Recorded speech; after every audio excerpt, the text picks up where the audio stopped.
Oke, kembali di iNewsroom pemirsa, saya masih bersama dengan Bang Rasman dan Bang Nikolai. Saya tadi utang pertanyaan Bang Rasman. Kemudian Iya, Anda tahu nggak keberadaan Abdul Pasren di mana? Karena sekarang banyak orang yang mencari Abdul Pasren. Dan kalaupun memang yang bersangkutan ada, mengapa kemudian sulit ditemui oleh orang-orang? Pak Abdul Pasren dia ada di tempatnya, yang kami nggak mau sebut tempatnya di mana. Mhm. Bahkan Pak Siswandi, tim kami, ketua tim kami itu sudah melakukan pendampingan, terutama Muhammad Kafi ya.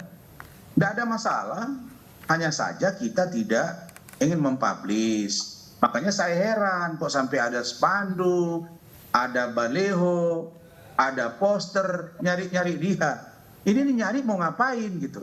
Emang kalau datang 1.000 orang, Pak Pasren Anda dicari gini-gini. Terus apa yang mau dibuat? Dipaksa dia buat keterangan? Kan enggak juga, Pak. Itu kan Makanya bagian saya dari kebebasan percaya berpendapat, kalau Bang. Bang Niko dengan teman-teman dari Pradi, saya yakin mereka pasti akan profesional memahami konstruksi hukum yang sedang mereka lakukan. Begitu juga dengan kami. Kami pun timnya bukan tidak tangguh juga. Ada Brigjen loh, Pak Siswandi, ada Prof. Elsa Sarif, ada saya, ada Pitra, ada tambah yang lain. Baik. Kita ini juga tim yang solid. Cuma Baik. kita ingin menunjukkan kepada publik bahwa berbeda pendapat tidak masalah, yang penting klien masing-masing terjaga hak dan kewajiban-kewajiban dia. Baik. Sehingga tidak ada diskriminasi dan tidak ada yang namanya Baik, intimidasi. saya garis Itu saja. bawahi. Oke, Jadi saya baik-baik garis saja, bawahi, nggak ada Bang Rasman. apa-apa. Nah, Bang Nikolai, silakan tanggapan Anda. Ya, mantap nih. Saya baru dengar penjelasannya Adinda Rasman Nasution nih. Ya, masuk akal juga lah. Mantap. Nah, saya hanya mau jelaskan ke Rasman yang tadi Rasman bilang ya. Dalam pasal 162 ayat 1 KUHP dikatakan terlarang hukumnya untuk meminta keterangan saksi dengan cara disumpah. Apabila aparat penyidik melakukan pemeriksaan untuk meminta keterangan saksi dengan cara disumpah terlebih dahulu, maka tidak menutup kemungkinan tindakan seperti itu digolongkan pelaksanaan kewenangan yang diberikan oleh undang-undang untuk melakukan pemeriksaan terhadap saksi dengan cara melawan hukum. Itu ya, ini pasal 162 ayat 1. Iya, Bang. Nah, mengenai yang tadi ada kekhawatiran dan sebagainya yang Rasman bilang tadi, itu adalah apabila ada alasan secara subjektif dan limitatif. Pertama, penyidik memiliki kekhawatiran yang didukung dengan bukti yang kuat bahwa setelah saksi memberikan keterangan dia akan meninggal dunia. Yang kedua, karena halangan yang sah tidak dapat hadir di sidang. Ketiga, ketika dipanggil karena jauh tempat kediamannya. Keempat, karena sebab lain yang berhubungan dengan kepentingan negara. Nah, kepentingannya apa sehingga mereka tidak hadir dalam persidangan dan mereka disumpah dalam pembuatan BAP. Seperti halnya juga AF dan Dede. Itu tidak pernah hadir dalam persidangan. Nah, ini kan menyalahi hukum acara. Itu kan pertama.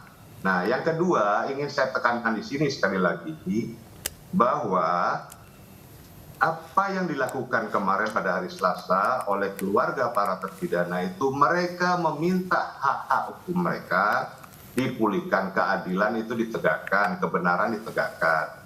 Sehingga mereka berkata apa yang sebenarnya terjadi, mereka ingin memperjelas, ingin menerangkan fakta empiris yang terjadi pada saat pertemuan mereka dengan ketua RT itu. Jadi pada saat ini kami sama-sama on the track secara hukum. Kami hargai timnya Adinda Rasman, kami juga menghargai tim kami, dan kami juga sama-sama yang kita bela ini adalah hak hukum mereka, bukan hak pribadi ya, tapi hak hukum mereka.